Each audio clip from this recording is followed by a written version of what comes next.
ሰላም ጤና ይስጥልን ተመልካቾቻችን፣ ይህ በሕግ አምላክ የተሰኘው ሕግና ሕገ ነክ ጉዳዮች የሚዳሰስበት ሳምንታዊ የቴሌቪዥን ፕሮግራም ነው ጀምሯል። የዕለቱ የውይይት ርዕሰ ጉዳያችን ከካፒታል ገበያ አዋጅ ጋር ተያይዞ ነው። ተከታተሉን። ረዳት ፕሮፌሰር መስፍን በየነ እጅግ አድርጌ አመሰግናለሁ። አመሰግናለሁ። እንግዲህ ቀደም ብዬ እንደ ርዕሰ ጉዳይ አድርጌ የተነሳሁት የካፒታል ገበያ አዋጅ የሚባል ይመስለኛል 1248 2013 ዓመተ ምህረት የወጣ ነው። እንግዲህ አዲስ ነው ጽንሰ ሀሳቡ። እውነት ለመናገር ይኸው አንዳንዴ አዋጆች በርከት ያሉ አዋጆችም እየወጡ ስለሆነ እንኳን ይሄ ጠቅላላ የጨዋው ማህበረሰብ ከህግ ውጭ ያለው ማህበረሰብ እንደውና እኛ በህግ ውስጥ ያለ እዚህ በህግ ኮሚቴ ያለነው ሰዎች አንዳንዴ አዋጁ ስለመውጣቱም መረጃ ላይ ኖረን ይችላልና እንግዲህ በጣም አስፈላጊ አዋጅ ነው። በተለይ ለሀገር ኢኮኖሚና ከኢንቨስትመንት ጋር የተያያዘ ጉዳይ ስለሆነ እሱን እስኪ እንደው ምናልባት አዋጁ ለምን ወጣ ከሚለው ጀምሮ ይሆን? ያው የካፒታል ገበያ ወይም የሰነደ መዋዕለ ንዋይ ይባላል በአማርኛው። ካፒታል ማርኬት፣ ሴኩሪቲስ ማርኬት የተለያየ ስሞች አሉት እንደየጊዜው እንደየመጠኑና እንደየአይነቱ ነው። ስለዚህ ኢትዮጵያ በቅርቡ ባደረገችው ጥናትም ባስጠናችውም በነበረ ፖሊሲ ዲያሎጉም የሰነደ መዋዕለ ንዋይ ገበያ ወይም የካፒታል ገበያ ማቋቋም ትፈልጋለች። ያ የሰነደ መዋዕለ ንዋይ ገበያ ወይም ካፒታል ገበያ ኋላ ምን ማለት እንደሆነ ምናምን በዝርዝር የምንነጋገረው ሆኖ ያን የካፒታል ገበያ ወይም የሰነደ መዋዕለ ገበያ አዋጅ ለማስተዳደር ለመቆጣጠር ህግ ለማውጣት እና ሌሎችም ዓላማዎች ፖሊሲ ፕሪንሲፕሎችን ይዞ የወጣ አዋጅ ነው። የካፒታል ገበያ አዋጅ ቁጥር 1248 2021 ወይም 2013 የሚባለው ካፒታል ገበያ ወይም ሰነደ መዋዕለ ንዋይ ገበያ ማለት ገበያ ነው። የኢትዮጵያ ምርት ገበያ እናውቀዋለን፣ መርካቶ እናውቀዋለን፣ ገበያ ነው። ነገር ግን እዚህ የምርት ገበያ ላይ የምንሸጠው የምንለዋወጠው እቃ ሲሆን እዛ ጋር ሰነድ ነው። ምን አይነት ሰነዶች ናቸው? ብዙ አዋጆች ትርጓሜው ላይ ወሳኙ ነገር የካፒታል ገበያ ወይ የሰነደ መዋዕለ ንዋይ ገበያ እንዲባል ወይ ሰነደ መዋዕለ ንዋይ እንዲባል አንድ ሰነድ ወይም ሴኩሪቲ እንዲባል አንድ ሰነድ መጀመሪያ ሴኩሪቲ ምን ናቸው ተብሎ ዘመዘርዘር አለባቸው። አዋጁም ላይ አለ።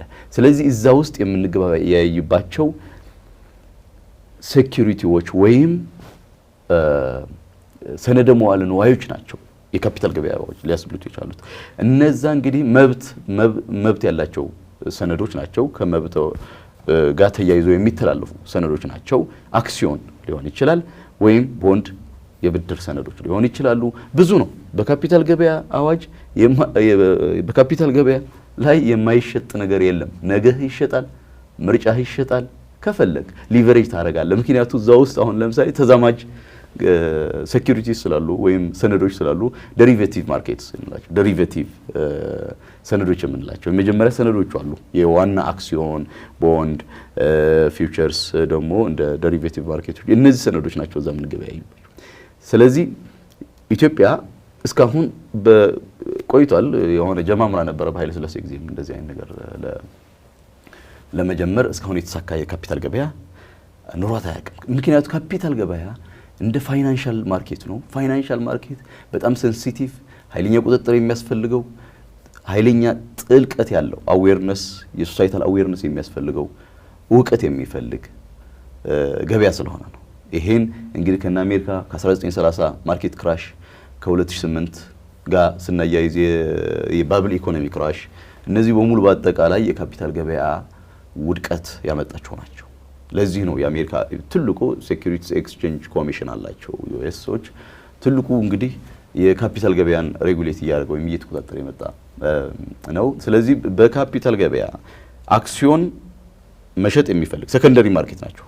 ገበያ በሁለት ይከፈላል። አንዱ ፕራይመሪ ማርኬት ወይ ኢኒሻል ፐብሊክ ኦፈሪንግ ላይ የመጀመሪያ እንዳወጣህ የምትሸጥበት፣ እኔ ላንተ ካምፓኒ ሆኜ ላንተ ስሸጥ ሊሆን ይችላል። በሁለተኛ ሰከንደሪ ማርኬት የምንለው ነው ካፒታል ገበያ የምንለው። ሰከንደሪ ማርኬት ምንድነው? ኦልሬዲ ኤግዚስቲንግ ሼርስ የሚሸጡበት ነው። እነማን ናቸው የሚሸጡት? እዛ ውስጥ ማርኬት ሜከርስ፣ ማርኬት አክተርስ አሉ፣ ብዙ ናቸው። ኢሹር የሚባል አለ። ኢሹ ማለት ለምሳሌ ዳሽን ባንክ ሼር ኢሹ ያደርጋል። ሸር ያወጣል። አዎ አክሲዮን ለሽያጭ ማለት ለፐብሊክ ሼር። አዎ እዛ ውስጥ ኢንተርሚዲየርስ አሉ።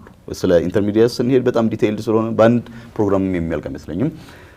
ሼር አውጥቶ ለመሸጥ በኢንተርሚዲየር በኩል እዛ ሰከንደሪ ማርኬት ላይ ይሸጣል። ምን ሲፈልግ ፋይናንስ ሲፈልግ ኢንቨስተርም ሆኖ ኢሹ የሚያደርግ ኢንቨስተር ነው። እንደገና ደግሞ ሌላ ፋይናንስ የሚፈልግ ሰው ቦንድ ኢሹ ሊያደርግ ይችላል፣ ብድር። ከዛው ገበያ ያለ ሻጭና ገዢ ስላለ ማርኬቱ ኢንተርሚዲየሪ ነው። እነዚህ ውስጥ ዲለር፣ ኢንቨስትመንት፣ ዲለር ብሮከር የሚባሉ እዛ ውስጥ አሉ።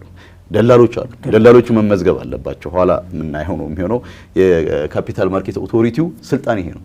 ደላሎቹን መመዝገብ፣ ኢንቨስትመንት ባንክስ መመዝገብ እንደነ ጄፒ ሞርጋን የዩኤስ፣ አሁን በሀገራችን ደግሞ ወጋገን ባንክና ኢትዮጵያ ንግድ ባንክ መሰለኝ አይደለ ወደ ኢንቨስትመንት ባንክነት ያድጋሉ የተባለው። በቅርቡ ዜናውን በደንብ አላየሁትም። እና እነሱ የየራሳቸው ሮል አላቸው። ዲለሮች፣ ብሮከሮች እዛ ውስጥ ያው ገበያው ለማታለል፣ ለማጭበርበር፣ ለከፍተኛ የሆነ ሲስተሚክ ሪስክ የተጋለጠ ስለሆነ በጥንቃቄ ነው የሚሰራው። ስለዚህ ካፒታል ማርኬት አስተዳደሩ ባለስልጣኑ በጣም የተሟላ ብቃት፣ የተሟላ የሰው ኃይል፣ የተሟላ ንቃተ ህግ ኑሮት አሄድ ካልሄደ በጣም ከባድ ነው የሚሆነው። በአጠቃላይ ግን ካፒታል ገበያ ወይም ደግሞ የሰነደ መዋዕለ ንዋይ ገበያ በመጀመሪያ ፋይናንስ ወይም ገንዘብ ሬይዝ በማድረግ ሰዎች ፋይናንስ ፈላጊዎች በቀላሉ እዛ ሊኩዊዲቲ አለ።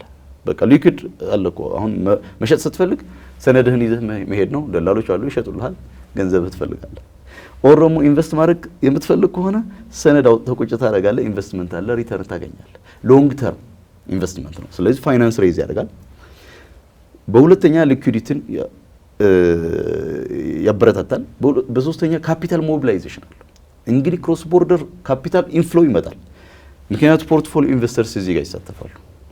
ስለዚህ በተለይ ደግሞ ጠንካራ ሲስተም ስርዓት በዘረጋን ቁጥር እነዚህ ኢንቨስተሮች በቀላሉ ከዩሮፕ ከየትኛውም ቦታ ለምሳሌ ኬንያ ጥሩ ናቸው በዚህ ልምድ፣ ሩዋንዳ፣ ናይጄሪያ ምናምን። ኢትዮጵያ ብቻ ነች ወደ ኋላ የቀረችው። ካፒታል ማርኬት አዋጅም ነበራቸው፣ ህጉም ነበራቸው። ቆየ እነሱ። አዎ ግን ስቲል ለሲስተሚክ ፌለር የተጋለጠ ነው የካፒታል ገበያ። ግን አፍሪካም ቤስት ፕራክቲስ ያለው አለ አፍሪካውያንም አላቸው። እኛ ከነሱ የምንወስደው ኢትዮጵያ በጣም በተደራጀ መልኩ ነው ህጉ የወጣው። ቆንጆ ነው፣ ዲቴይልድ ነው። ከዩኤስ ሴኩሪቲስ ኤክስቼንጅ ኮሚሽን ካወጣቸው የውስጥ ህጎች ሩል ቡኩ ስታየው ተመሳሳይነት አለው። የቁጥጥር ባለስልጣኑ ስልጣን የማርኬት ማኒፑሌሽን ወይም ደግሞ ማርኬትን ማዛባት፣ ገበያን ማዛባት፣ ጥፋቶችን፣ ፍራውድ፣ ለማጭበርበር የተጋለጠ ስለሆነ እነሱ ህጎች ምንድን ነው የሚሏቸው?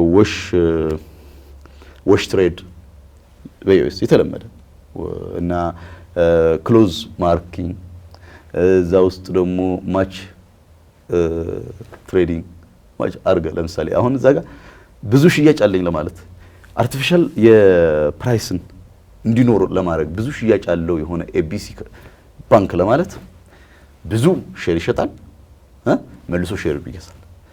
ኤክሰንቱ እንግዲህ ሽያጩ በጣም እየጦፈ ነው እያለ ብዙ ሰው ይገባለታል። ያው ምስሊድ እያደረገ ነው። እነዚህ ናቸው እነዚህ ሲስተሞች በአንቀጽ 97 ምናምን በግልጽ የተቀመጡ ባይሆኑ 97 እስከ 101 ያሉት እነዚህ ፍሮንት ራኒንግ ምናምን የሚባሉት ወይ ደግሞ የጆሮ ጠብ ንግድ ፍሮንት ራኒንግ የሚባለው ኢንሳይደር ትሬዲንግ ከዩኤስ የተወሰዱ ከዛ ኤክስፒሪየንስ የመጡ ናቸው። እዚህ ውስጥ እንግዲህ በጣም ማለት ሴንሲቲቭ ስለሆነ ይሄን ሁሉ ነገር ማስተዳደር የሚችል ስርዓት መዘርጋት አለበት። ያ ነው ካፒታል ገበያ በአጠቃላይ ሰነዶች የምትገበያይበት፣ ለኃይለኛ ቁጥጥር የሚፈልግ፣ ለካፒታል ሞቢላይዜሽን የሚጠቅም፣ ፋይናንስ ሬዝ ለማድረግ የሚጠቅም፣ ሊኩዊዲቲ ሬዲሜድ የሆነ ፋይናንስ እንዲኖር በማድረግ የሀገር ኢኮኖሚን ያሳልጣል፣ የኢንቨስተር ኮንፊደንስን ይጨምራል። በጨመረ ቁጥር እንግዲህ ከሀገር ኢኮኖሚ ጋር ያለው ትስስር የታወቀ ነው። ስለዚህ የካፒታል ገበያ ወይም ካፒታል ማርኬት የሚባለው ጥሬ ሀብት አይደለም ለገበያ የሚወጣው ሰነድ ነው የሚወጣው። ሰነድ ነው። እስኪ እንደው ምናልባት ነገሩን ግልጽ ለማድረግ ለተመልካችም እንግዲህ እንደሚታወቀው ለህዳሴው ግድብ ቦንድ ያልገዛ የለም እና ከቦንድ ጋር ተያይዞ ምናልባት አሁን አንደኛው ቦንድ አንደኛው የካፒታል ማርኬት ክፍል ነው አይደል ቦንድ? በጣም ጥሩ። አሁን እንግዲህ ካፒታል ገበያ አክተሮች አሉ፣ ሰነዶች አሉ። ባይ ዘ ዌይ የሰነደ መዋዕለ ንዋይ ያልሆነ ነገር እዛ ውስጥ አይገበያይም። ከገበያው ይጠቀም። መርካቶን ስርዓታዊ ስታደርገው ነው ካፒታል ማርኬት ማለት። ግን መርካቶ ብዙ ነገር ነው የምትሸጠው አይደለ? የምርት ገበያን ሰነድ ስታደርገው ነው። እዛ ጋር ትመዘገባለህ አይደለ? ትመዘገባለህ፣ ታሟላለህ። እዚህ ውስጥ በተለይ ሩል ቡኩ 5 ፕሮሲጀሮች አሉት። የመጀመሪያ ጀነራል ኦቨርቪው ስለ ካፒታል ማርኬት ምንነት ምናምን የሚጠቅሱ ዝርዝሮች አሉበት። ካንድ ተመዝጋቢ። አዎ። በሁለተኛ ሜምበርሺፕ ሩሎች አሉ። ሜምበር የሚሆነው ማን ነው? የአባላት ህግጋት፣ ከአባልነት ካፒታል አለው ወይ፣ ጥሩ የካምፓኒ ስትራክቸር አለው ወይ፣ ኮርፖሬት ጋቨርናንስ አለው ወይ የሚሉት ነገሮች አላቸው እዛ ውስጥ። ሶስተኛ ሊስቲንግ ሩልስ አሉ። ሊስት የሚደረግና ኤክሰፕሽንም አለ እዛ ውስጥ። የስ ከአራተኛው ደግሞ ከሊስቲንግ ሩል ወይ ከመዘርዘር ማለት ካፒታል ማርኬት እንትኑ ላይ መዘርዘር የተለመደ ነው በውጭ ሀገር ላይ። መጨረሻ ደግሞ የዲሲፕሊነሪ ቮሉም እነዚህ ነገሮች አሉ። የኮንዳክት ማርኬት ኮንዳክት አለ አራተኛው ዲ ቮሉም ዲ የሚባለው። እነዚህ በሙሉ የያዘ ነው። አሁን እዛ ውስጥ እነዚህ ሰነዶች ምንድን ናቸው? አንደኛ ፕሮሚሰሪ ኖት የሰነደ መዋዕለ ንዋይ ሊሆን ይችላል። በዩኤስ የራሱ አለው። በእኛ ሀገር ሰነደ መዋዕለ ንዋይ ሊሆን አይችልም የሚል አለ። ኮሌክቲቭ ኢንቨስትመንት ስኪም ወይም ደግሞ በሀብት ላይ መሰረት ያደረጉ ሰነዶች አሴት ባክድ ሴኩሪቲስ የሚባሉ አሉ። ሴኩሪቲስ ናቸው እነዚህ። ብድር፣ ሰነድ፣ ቦንድ እንደማለት ነው። እዛ ሊስት እስከተደረገ ድረስ አሁን የህዝብ ሞቢላይዜሽን አለ አይደል? አዋጦ ሎንግ ተርም ብድር ነው። ሎንግ ተርም ብድር፣ ሎንግ ተርም ኢንቨስትመንት የምታካሄድበት ገበያ እስከሆነ ድረስ ዋናው እንዲያውም የሰነደ መዋዕለ ንዋይ የገበያ ስርዓት የሚመሩት በስቶክስ ወይም በአክሲዮንና በቦንድ ነው። የመንግስት ቦንድም የካምፓኒ ቦንድም እዛ ይሸጣል። በቀላሉም ሻጭ ታገኛለህ። በቀላሉ ኢንተርሚዲያሪ አሉ። በቀላሉ ደግሞ አንደርራይተርስ እንደ ኢንሹራንስ ነው የሚያገለግሉ አሉ። አንደርራይተርስ የምንላቸው ከአንድ ኩባንያ ኢሹ ያደረገ ኩባንያ ሼሮች ይቀበሉና የሚሸጡ ማለት ነው። ጥሩ የኢንቨስትመንት አድቫይዘር ስልጣን ያላቸው፣ ልምድ ያላቸው፣ ብቃት ያላቸው ሰዎች ናቸው። ማርኬቱን አሰስ ማድረግ የሚችሉ ናቸው። ስለዚህ እነሱ ጋር ተጠግተህ ነው የምትሸጠው። እነሱ እንደ ኢንተርሚዲያሪ ሆነው የሚያገለግሉ እና ቦንድ በአንዱ መንግስት ይሁን የግል ሴክተሩ በእርግጥ ፕሪያምብሉም እንደዛ ስለሚል የግል ሴክተሩን ለማበረታታት ሊኩዊዲቲ ለማምጣት የተረጋጋ ገበያ የተፋጠነ ኢኮኖሚ እንዲኖር ነው የሚለው ጀስቲፊኬሽኑ ፕሪያምብሉ ስለተባለና አዎ መግቢያውም እንደዛ ነው የሚለውና ስለዚህ ቦንድም ጭምር እዛው ውስጥ ነው የምትሸጠው። ቦንድ የያዘ ኢንተረስት አለው ማለት ነው። ማለት ፕሪንሲፓሉ መጨረሻ ላይ ይሰጠዋል ዋና ገንዘቡ። ነገር ግን ከዛች በፐርሰንት ወለዳለችው። ኢሹ አድራጊ ተበዳሪ ነው። ስለዚህ መንግስትም ቢፈልግ እዛው ካፒታል ማርኬቱ ላይ አክተሮች አሉ። ምክንያቱም ያው አሁን ፋይናንስ ሬዝ ማድረግ ፈልጓል ማለት ነው፣ ወይም ገንዘብ ማምጣት ፈልጓል ማለት ነው። ስለዚህ እንደ ተበዳሪ ሆኖ ፋይናንስ ሬዝ ሊያደርግ ይችላል። እንግዲህ ምናልባት የአዋጁ እንደዚሁ የካፒታል ገበያ ወይም ካፒታል ማርኬት ፕሮክላሜሽን የሚባለው እሱን መርሆችን እንመለከት ይሆን? እንግዲህ ያው መርህ አንዳንድ መስፍን እንግዲህ አንዳንድ አዋጆች የሆነ ጄኔራል ፕሪንሲፕል ወይም ፕሪንሲፕል እያሉ የሚያስቀምጡ አሉ። አንዳንዶቹ ደግሞ ያለ መርህም የሚያስቀምጡ አሉ። መርህ አለው ይህ አዋጅ? መርሁስ? አዎ፣ ይህ አዋጅ በአጠቃላይ የካፒታል ገበያ አዋጅን የካፒታል ገበያ ስርዓትን ለማስተዳደር የወጣ አዋጅ ነው እና የሰነድ ትርጉም፣ የሰነደ መዋዕለ ንዋይ ትርጉም፣ የገበያው ትርጉም፣ ዓላማ ቅድም ከመቅደሙ ላይ የተካተተውና አንቀጽ 5ም ደግሞ ዓላማዎች፣ እንደገና ደግሞ መርሆች፣ እንደገና ደግሞ እንዴት ማስተዳደር እንዳለበት ዳይሬክተር ጀነራሉ ምንድነው ስልጣኑ፣ ከዛ ደግሞ በዛ መሰረት ገበያውን እዛ ይመሰርታል። ገበያው ሩል ቡክ ኋላ ሲሰራ ገበያው ምን አይነት ቅርጽ እንደሚኖረው እዛ ጋር አስቀምጧል። ከዛ ተገቢ የሆኑ የግብይት ስራዎች እና ኃላፊነቶቻቸው እዛ ደንግጓል። እዛ ጋር በጣም ዘመናዊ ያደርገዋል። በዩኤሱ ስናይ በ1930ዎቹ ትንሽ የሰነድ የሊስቲንግ ሩል ሆኖ የአካውንቲንግ ፍራውድ ኋላ ነው የመጣው 1934 2008 እያለ አሁን ይሄኛው ከዛ ስለተጠቀመ የአካውንቲንግ ፍራውዶች ለምሳሌ ይሄ ማጭበርበሩ ማለት ነው። አዎ ካምፓኒዎች በውስጥ ዝም ብለው የሆነ 2008 የባብል ኢኮኖሚው የሌለን ኢንሮን ስካንዳል እንደሚባለው የነ ኢንሮን እኮ የሌላቸውን የተጋነነ ሀብት አለን ብለው ገበያ ላይ በሚያወጡት መረጃ ብዙ ኢንቨስተር ገንዘብ ይገዛል፣ ግን ውስጡ ባዶ ነው። ኋላ በ24 ሰዓት ሲወድቅ በትክክል ባብል አራፋ ነበረ፣ የሌለ ነበረ በውስጡ ማለት ነው። ኢንሮን ስካንዳል በጣም ፌመስም ረጅምም ስለሆነ ከዛ በኋላ 2012 የሰርቫንስ ኦክስሌይ አክት የዩኤስ የመጣው በዛ ነው። ይሄ ከዛ ለመቆጣጠር የሚያስችል ለመቆጣጠር እዚህ ውስጥ አሁን ማርኬት ኮንዳክቶቹን ከዛ ቦርድ አመራር አለው። ቦርዶቹ ምንድን ነው የሚሰሩት? ማርኬት ዲቪዥንስም አሉት። ቤዚካሊ የፋይናንስ የፋይናንስ ዲቪዥን ዳይሬክተሩ ምንድነው የሚሰራው? አሁን የገበያ ሊስቲንግ የአካውንቲንግ ስርዓቱ የካምፓኒዎች ይቆጣጠራል።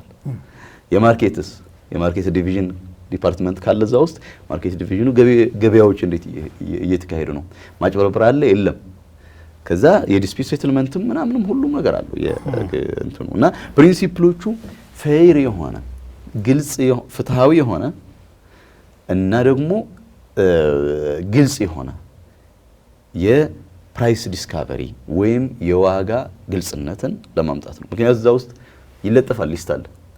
የዳሽን ባንክ አክሲዮን ዛሬ በዚህ እየተሸጠ ነው፣ የእንትና አክሲዮን በዚህ ጨምሯል፣ የእንትና በዚህ ቀንሷል የሚል እዛ ጋር ሊስት አለ። ከዛ በኋላ ማንኛውም ተመልካች ማንኛውም ገበያው ላይ መሳተፍ የሚፈልግ ዌል ኢንፎርምድ የሆነ ኢንፎርሜሽን ይዞ ነው የሚሄደው። ከዛ ማርኬት ኢንቴግሪቲ አለ። በተሳሳተ የዋጋና የግብይት ስርዓት እንዳይበላሽ ደህንነቱ የገበያ ደህንነትን ይጠብቃል። ከዛ ባንኮች ምናምን በሲስተም የታገዘ ስለሆነ ከዛ የኮርፖሬት ጋቨርናንስ ስራቸውን ምክንያቱ ከአየው ሩል ቡኩ ይሁን እነዛ የአዋጁ ሼር ካምፓኒዎች በጣም ሪገሬስ ኮርፖሬት ጋቨርናንስ ወይም የኩባንያ አስተዳደር እንዲኖራቸው ይፈልጋል። ስለዚህ በዛ መሰረት እየተማሩ ነው ያለው። ቴክኖሎጂ ከሱ ይማራሉ፣ ኮርፖሬት ጋቨርናንስ ከሱ ይማራሉ። እነዚህ ነገሮች በሙሉ እንደ ፕሪንሲፕል የያዘ ነው። ስለዚህ ስኮፑ እና ፕሪንሲፕሉ አንዱ ባንዱ የተገናኘም ስለሆነ ከመጀመሪያ ከሰነዶቹ ከዛ አላማ ከዛ እነዚህ አላማዎች የሚያሳካበት ፕሪንሲፕሎች ወይም ደግሞ መርሆች ከዛ ደግሞ አመራሩ ከዛ የማርኬት ኮንዳክቱ ብዙ ናቸው። ከመቶ ምናምን አንቀጽ በላይም ስለሆነ ሰፊ ስለሆነ ያኛው ደግሞ ትልቅ መጽሐፍ በዛ መሰረት የወጣው ያ ኤክስቼንጅ ያወጣው ነው። ስለዚህ መርሁ በቃ ተአማኒነት ያለው የገበያ ስርዓት እንዲሰፍን ነው። ተአማኒነት ያለው የገበያ ስርዓት እንዲሰፍን፣ ዋጋ የታወቀ ዋጋ የገበያ ዋጋ በቀላሉ ለማወቅ እንዲያስችል ፕራይስ ዲስካቨሪ የሚሉት ማለት ነው። ማርኬት ኢንቴግሪቲ ለማወዳደር ግልጽ የሆነ የገበያ ስርዓት እና ደግሞ የኢንቨስተሮች ኮንፊደንስ ወይም መተማመን ለመጨመር እነዚህ ናቸው ፕሪንሲፕሎቹ መርሆቹ እነዚህ ናቸው መርሆቹ። ያው የማንኛውም ገበያ የካፒታል ገበያ ወይ ሰነደ መዋዕለ ንዋይ ገበያ መርሆች እነዚህ ናቸው። እነዚህን ለመጨመር ነው። እነዚህ ኪ ስለሆኑ በገበያ ላይ መሰረታዊ ስለሆኑ ማለት ነው። ምናልባት የአዋጁ ወደ ተፈጻሚነት ወሰኑ እንሸጋገር ነው ወይስ መሀል ላይ? ያው ተፈጻሚነት ወሰኑ በአንድም በሌላ መልኩ ነክተነዋል። ቀደም የሰነዶች ምን ሰነዶች አሉ። እነዚህ ሰፊ ስለሆነ ምንድነው ሰነድ ምንድነው ሰነደ መዋዕለ ንዋይ ምንድነው? ሰነደ መዋዕለ ንዋይ ካልሆነ ገበያው ላይ አይገባም። ለምሳሌ አንዱ ሃውሊ ቴስት የሚባል አለ በዩኤስ ሃውሊ ቴስት የሆነ ሰነድ ወይ የሆነ ኢንቨስትመንት ሰነደ መዋዕለ ንዋይ ነው ወይ አይደለም ለማለት አስፈላጊ ነገሮች አሉ። አንዱ ይሄ ሰነድም ይሁን ይሄ መብት ኮመን ኢንተርፕራይዝ ላይ ወይ የጋራ ኢንቨስትመንት ላይ ያረፈ ነው ወይ፣ አላማው ትርፍ ነው ወይ። አንደኛው የጋራ ኢንተርፕራይዝ አላማው ትርፍ ነው ወይ፣ የተዘጋና ለስፔሲፊክ ፐርፐዝ ያልሆነና ለህዝብ መቅረብ ያለበት ነው ከተባለ አሁን ምንም ሰነድም ባይኖር እንደ ሰነደ መዋዕለ ንዋይ ሊቆጠር ይችላል ይላል። አሁን እኛ ጋር በግልጽ ያስቀመጠው ነገር የለም። ምን ይላል ባለስልጣኑ ሰነደ መዋዕለ ንዋይ ነው ሊላቸው የሚችለው ሌሎች ሰነዶች ይላል። ይሄ ምንድነው ለወደፊት የሚመጣ ከዘመናዊነት ጋር ተያይዞ የሚመጣ ነገር ያው እንዲካተት ያደርጋል።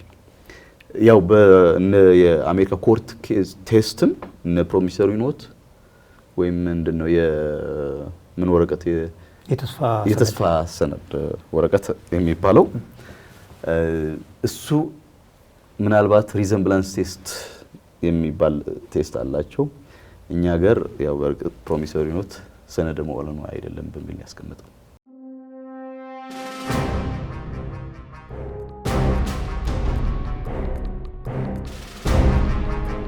ግን ሪዘምብላንስ ፋሚሊ ሪዘምብላንስ ቴስት የሚባለው እሱ ተጠቅመን ለወደፊቱ ፕሮሚሰሪ ኖቶች አሴት ባኬጅ ሴኩሪቲ ከሆነ ለምሳሌ እንዴት ሰነድ ይሄ ፕሮሚሰሪ ኖት የአሴት ባኬጅ ሴኩሪቲ አንዱ ሰነድ ሊሆን ይችላል። እነሱ ሰብስበህ ያው መያዣ የነበሩ ከሆነ በመያዣዎቹ ምክንያት ያገኛቸው ሰነዶች ለገበያ ልታቀርብ ትችላለህ ማለት ነው። ያው እና እነዚህ ስኮፖች አሉ።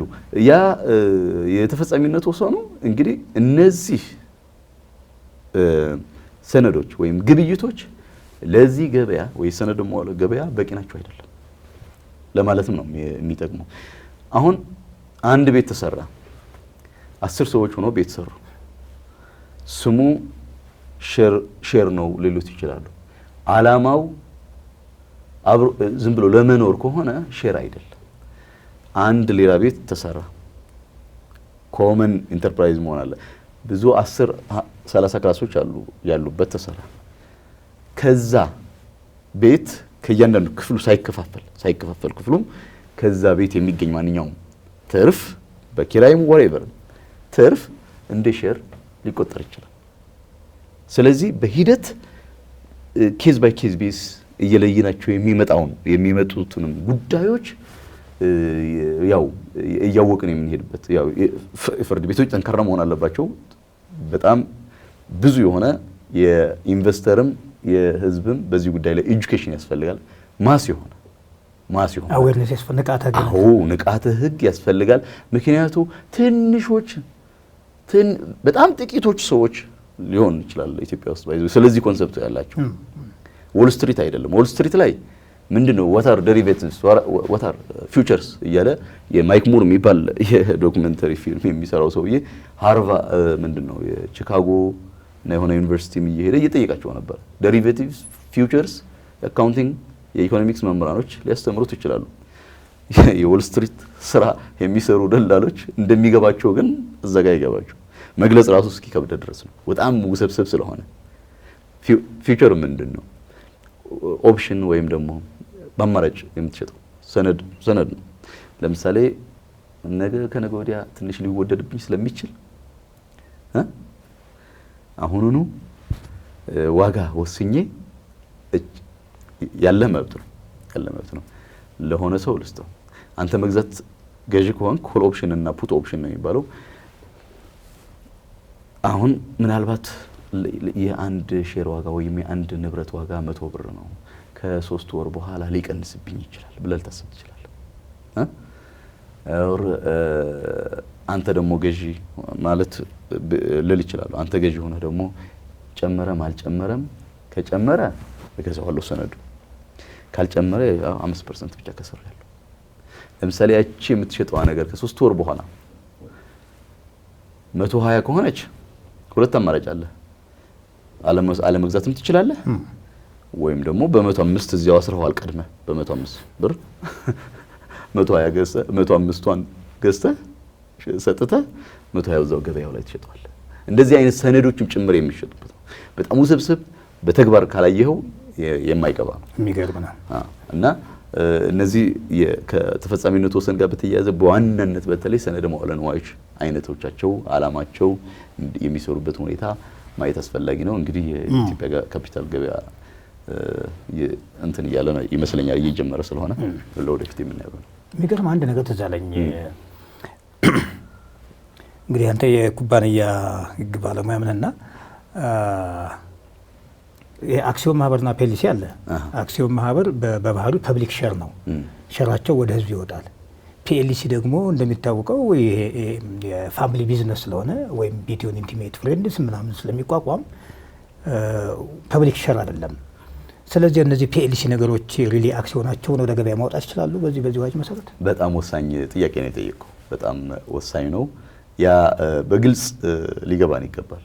ምክንያቱ ፐብሊክ ካምፓኒ ናቸው የሚባሉት ሼር ካምፓኒዎች ፍሪሊ ትራንስፈረብል ናቸው። በዋናነት ካፒታል ገበያ የሚያስፈልጋቸው ለነሱ ነው።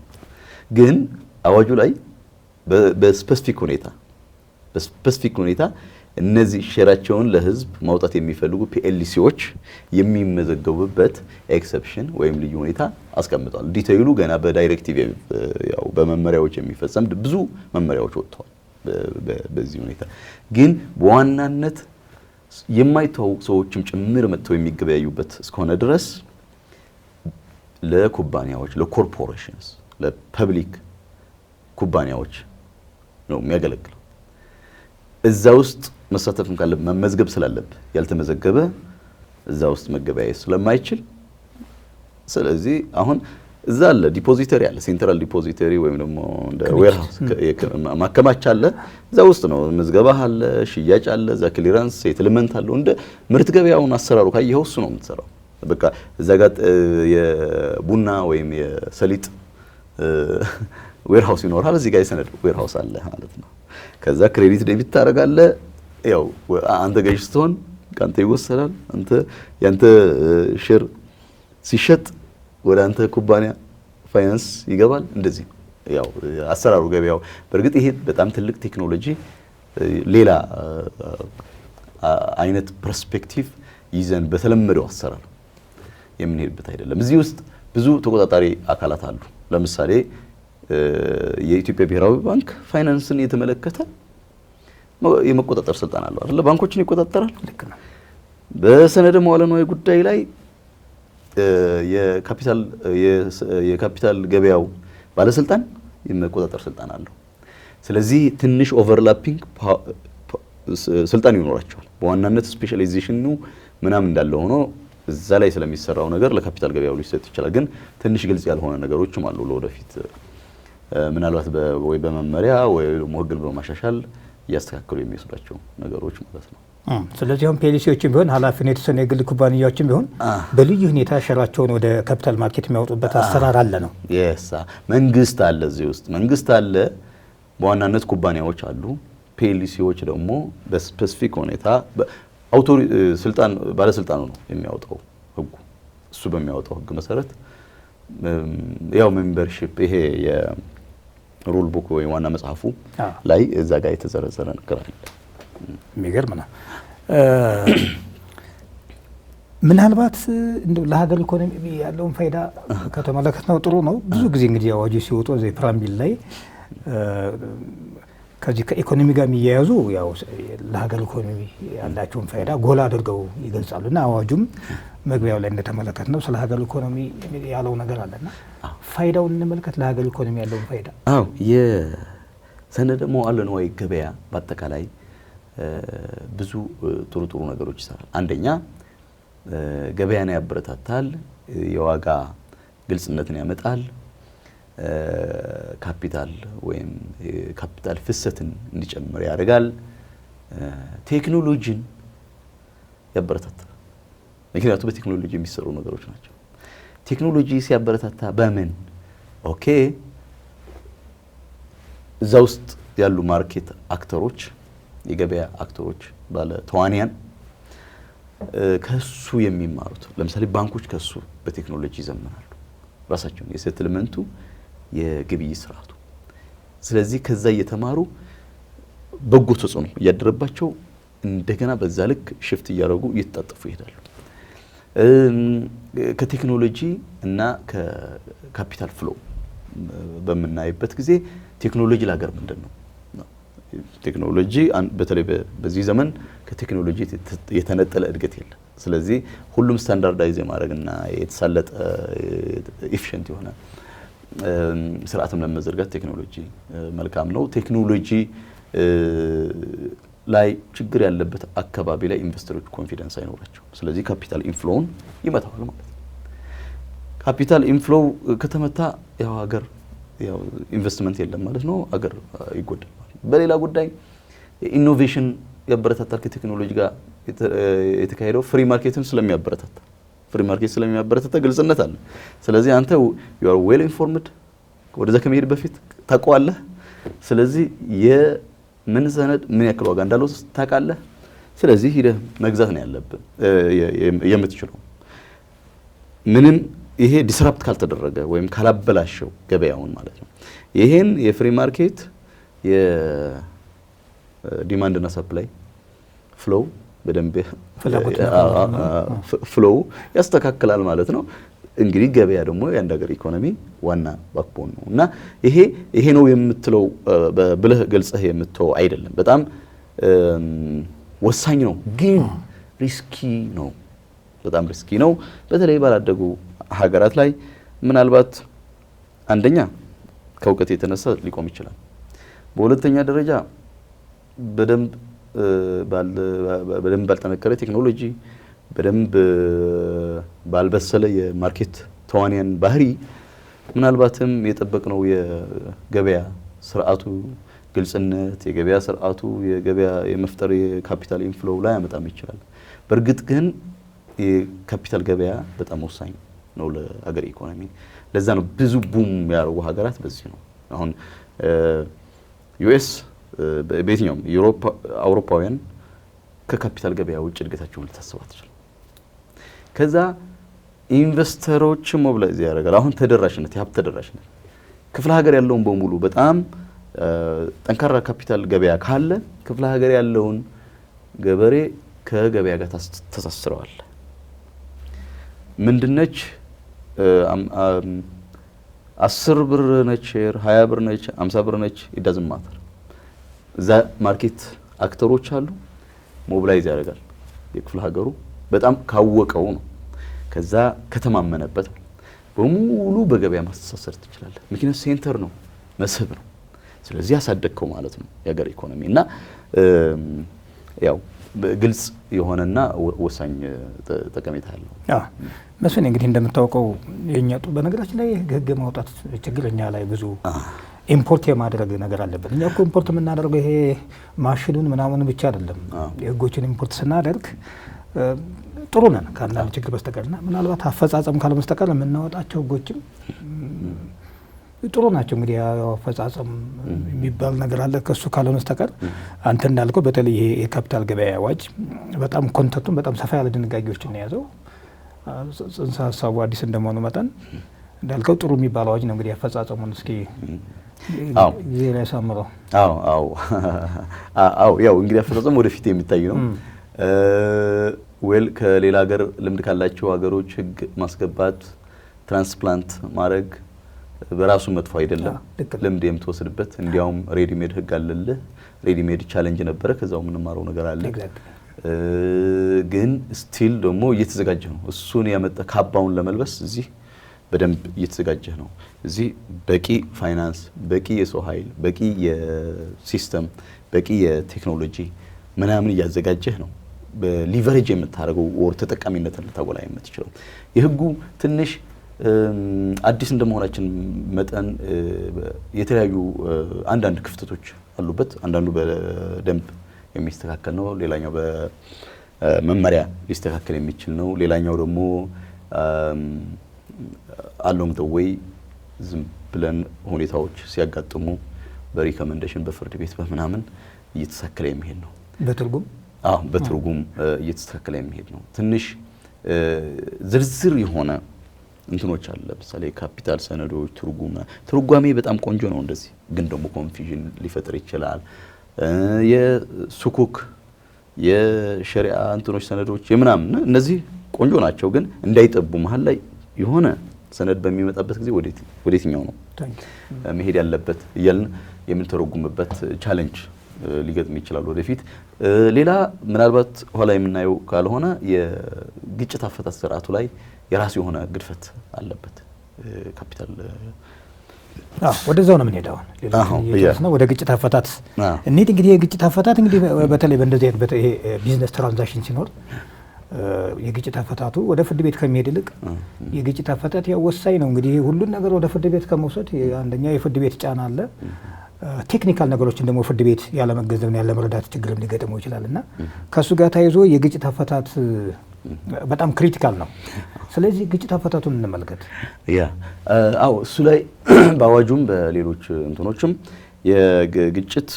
ግጭት እንግዲህ ገዥና ሻጭ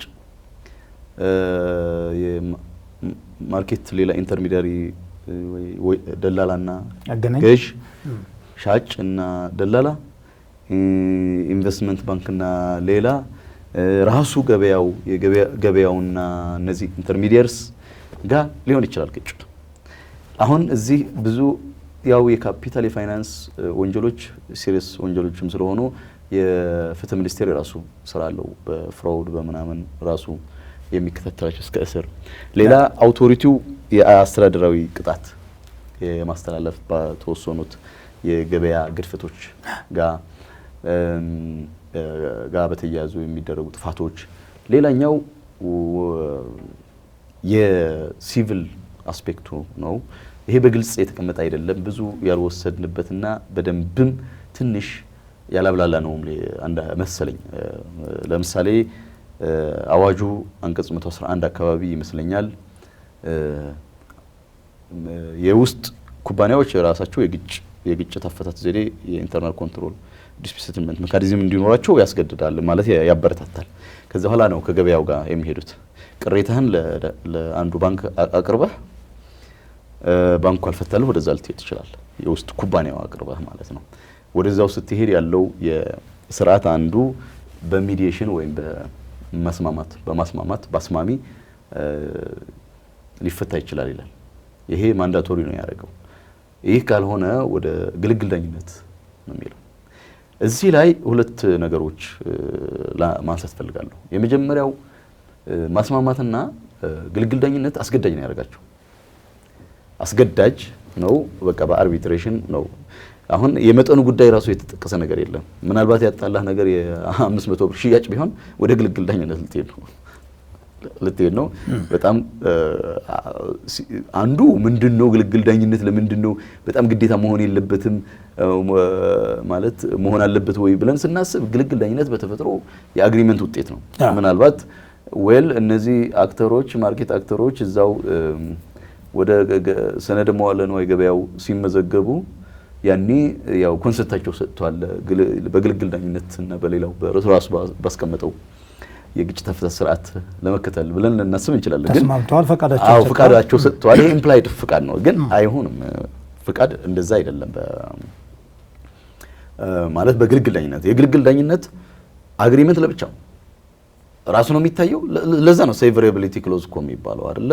ዋና ግዴታው ውሉና አግሪመንቱ የተለያየ ነው የሚባለው እና ማንዳቶሪ አርቢትሬሽን የሚባለው አለ። ለምሳሌ ፊንራ የዩኤስ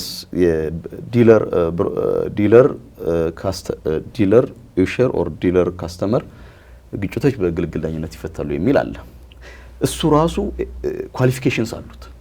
እኛ ሀገር ላይ ግን ግዴታ ብሎ አስቀምጦታል እና ማንዳቶሪ መሆኑ አንደኛ ኮንሴንሹዋል ነው አርቢትሬሽን አግሪመንት ወይም ደግሞ የግልግል ዳኝነት ስምምነት ከኮንሰንት ጋር እናየዋለን። በሁለተኛ ደረጃ ህገ መንግስቱም ጋር ልናየው እንችላለን። አሁን ማለት ማንኛውም ሰው አክሰስ ቱ ጀስቲስ በፈለገው መንገድ ነው በመረጠው መንገድ ነው መፍታት የሚፈልገው። ፍላጎት እስካልሰጠ ድረስ ወደ ግዴታ በዚህ መዳኘት አለበት ልትለው አትችልም። በሁለተኛ ግልግል ዳኝነት አንዳንዴ ተገቢ የማይሆንባቸው በተግባር አብዛኛው ጊዜ በተለይ እንደኛ አይነት ብዙ በካፒታል ገበያ ያላደገ ማህበረሰብ እና ማርኬት አክተር ባለበት 5000 ብርም 6000 ብርም ግጭት ውስጥ ስትገባ ወደ ግልግል ዳኝነት ልታመራ ነው ማለት ነው። የግልግል ዳኞቹ ክፍያ የሚጠይቁ 500,000 ያው ካነሳ 100,000 ነው ካነሰ ያው ማለት በጣም የ100,000 ጉዳይ ከሆነ 100,000 ከፍለው ይወጣሉ እነሱ። 100,000 100 ምናምን ሺህ ነው ጊዜ አለ ምናምን ስንት ነገር አለ ከፍለውና እሱ በጣም እዛ ጋር በደንብ ኳሊፋይ ቢደረግ። ሌላ አሜዚንግ ነው። አንዳርጌ እንትን አለች ምን ትባላለች? ይሄ አዋጅ 1248 ነው የሚባለው። 1237 አዋጅ አለ የሪኮንሲሌሽን እና የግልግል ዳኝነት አዋጅ የእርቅ አሰራር አዋጅ የሚባለው እና ይሄኛው አዋጅ ግን ኋላ ነው የወጣው። ተሳስተው ነው ድራፍት ሲያደርጉ ወይስ ምንድነው አላወቁትም ነበር ወይ የሚለው እንዳለ ሆኖ ሲደረግ ምን ይላል? ሳብጀክቱ ወይም ደግሞ የፍትሐብሔር ስነ ስርዓት ህጎቹ በግልግል ዳኝነት ይግባኝ ጋር ከተያያዘ ህጎቹ እንደተጠበቁ ሆኖ ይላል። እንደተጠበቁ ሆኖ 48ቱ አዎ እንግዲህ 48ቱ አንደኛ ቀድሞ የተወለደ ዘመናዊ የሆነ አዋጅ አለ 1237 አይደል? ለሱ ነው ሪፈር የሚደረግ። በሁለተኛ ደረጃ በግልግል ዳኝነት የሚመለከት የፍትሐብሔር ስነ ስርዓት ህጉ 1237 ሽሮታል። ስለዚህ ለተሻረ ህግ ነው ሪፈር እያደረገ ያለው እንደገና ማንዳቶሪ ከማድረጉ አንጻርም እርስ በርሱ የሚጋጭ ነው ማለት መልሶ ራሱን የሚያጠቃ እና ይግባኝ አይቻልም። ፋይናሊቲ ክሎዝ አለው አንቀጽ 41 49 አካባቢ ስናይ አላማው ኦፕት አውት ፕሮቪዥን ከሌለ የ1237 ላይ ማንኛውም ይግባኝ የለም በመሪት ጉዳይ ላይ 315 የፍትሐብሔር ስነ ስርዓቱና ከዛ በኋላ ያሉት ይግባኝ በመሪት ላይ አለ ይፈቅዳሉ። እሱን ነው ዘመናዊ አይደለም ብሎ ያሻሻለው አይደል? ትክክል። ይሄኛው የፍትሐብሔር ስነ ስርዓቱ ጋር አብሮ እንዲሰራ ነው እያደረገ ያለው እና እሱ ጋር በጣም ትልቅ ስህተት ነው። ስለዚህ ይግባኝ ይፈቅዳል ማለት ነው። ይሄ 12 በቃ ሪፈር የሚያደርገው ለፍትሐብሔር ስነ ስርዓት ህጉ ነው የሀገራችን እና እሱ አሁን በሁለት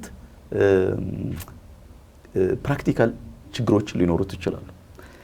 በመጀመሪያ ደረጃ የሌለ ህግ ነው እና በጣም በሌለ ህግና 1237 ጋር ዳይሬክት ግጭት ውስጥ ይገባል። ይህ ዳይሬክት ግጭት ውስጥ ሲገባ ወደ ሁለተኛው ችግር እንገባለን። በዚህ አባላት የሆኑ ሰዎች ተሸናፊ ሁሉ ጊዜ እንዴ ወደ ፍርድ ቤት ይሄዳሉ ይላል አይደለ? ተሸናፊ ፋይናሊቲ መሆኑ ቀርቶ ተሸናፊ ወደ ፍርድ ቤት ይሄዳል። ስለዚህ የግጭት አፈታት ስርዓቱንም ያበላሽብናል። እንደገና አላማው የግልግል ዳኝነት አላማ የፈጣን ተገቢ መልስ ለመስጠት ተብሎ ወዘተ ኤክስፐርቲዝ የምንለው ነገር ዘጋ ይቀራል። መልሶ ወደ ፍርድ ቤት ይሄዳል።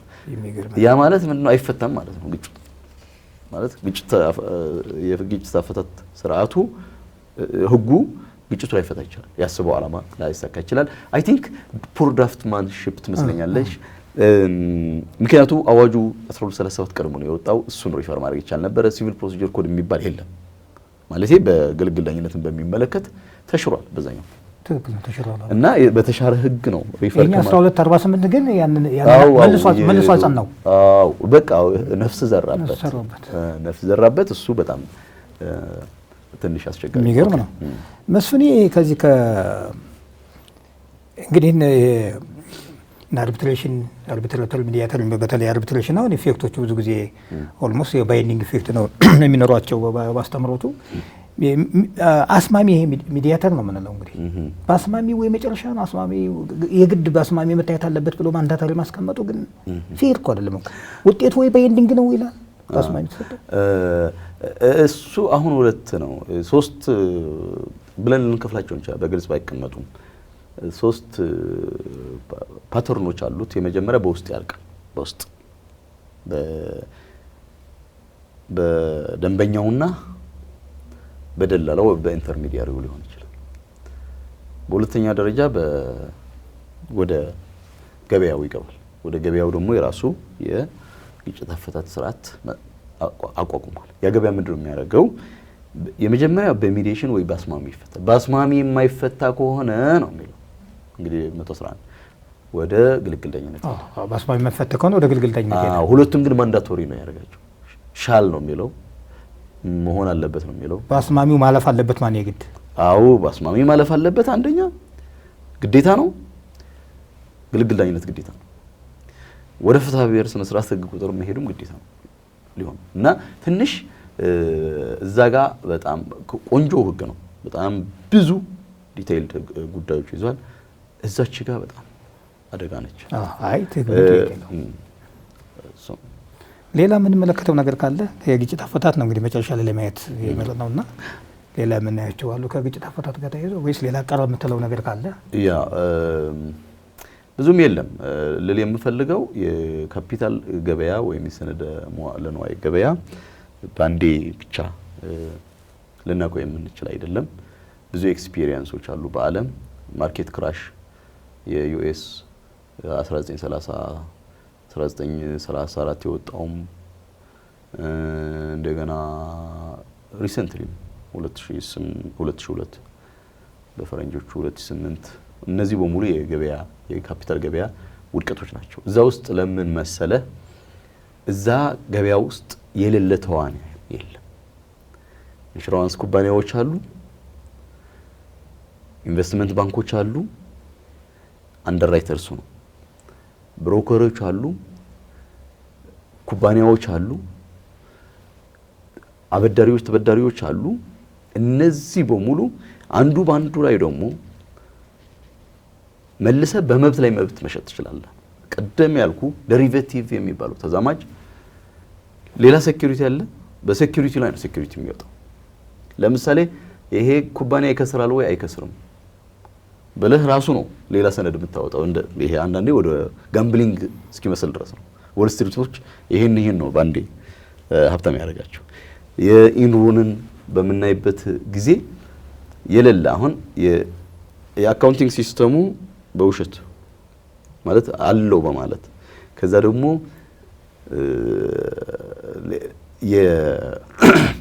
እዛ ውስጥ የሌለውን ለራሱ ገና ብድር ያለበት ኩባንያን እንዳተረፈ አድርገህ አስተላልፈ ሌላ ኩባንያ ላይ ትልቅ ሼር እንዳለው እንደገና ያን ሁሉ እንደዚህ ሰርኩሌት እያደረክ በመረጃ ይሄ ሚስሊዲንግ ነው። በመረጃ ወር ማታለል ነው የሚባለው በእርግጥ አሁን በአዋጁ። በዚህ ሁኔታ የሚፈጠር የማርኬት ወይም የገበያ ክራሽ አለ።